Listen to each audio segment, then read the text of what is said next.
शेख सादी लिखते हैं कि एक बार मैं एक जंगल में एक बूढ़े शख्स के यहाँ मेहमान ठहरा। उसका एक बहुत प्यारा खूबसूरत नौजवान लड़का था। वो बूढ़ा शख्स बहुत ही मालदार था। वो अपने बेटे के बारे में बताने लगा, कहने लगा कि मैंने इसको अल्लाह ताला से बहुत दुआएं मांगने के बाद इसको पाया है। यहाँ तक कि इस जंगल के अंदर एक दरख्त है जिसके नीचे बैठकर लोग मन्नतें मांगते हैं, दुआएं मांगते हैं, और जो वो मांगते हैं अल्लाह ताला उनकी दुआ को कबूल करता है।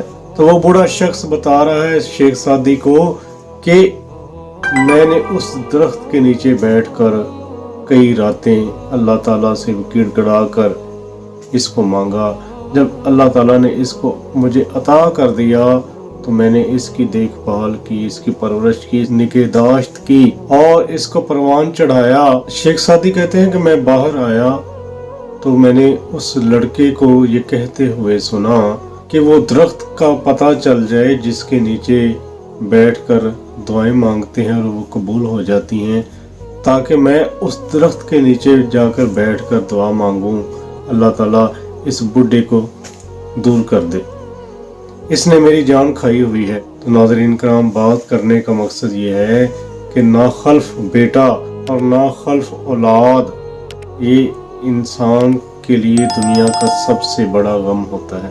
और उस बेटे के लिए देखें, हैरत वाली बात ये है कि वो शख्स जिसने उसको तमन्नाओं के बाद, दुआओं के बाद पाया, लेकिन बेटा आगे से किस तरह की सोच रखता है।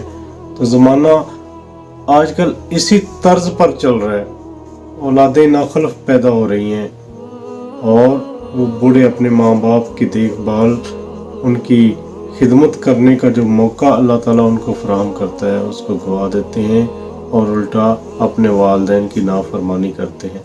याद रखें कि अल्लाह ताला हर इंसान की बुराई को माफ़ कर देगा, हर जुर्म को माफ़ कर देगा, लेकिन वालिदैन की जो नाफरमानी है अल्लाह ताला इसको माफ़ नहीं करेगा। इसलिए कोशिश कीजिए कि जहाँ तक हो सके अपने वालिदैन की खिदमत कीजिए, उनका सहारा बनिए, उनको धत्कारिए मत, उनको परेशान मत करें।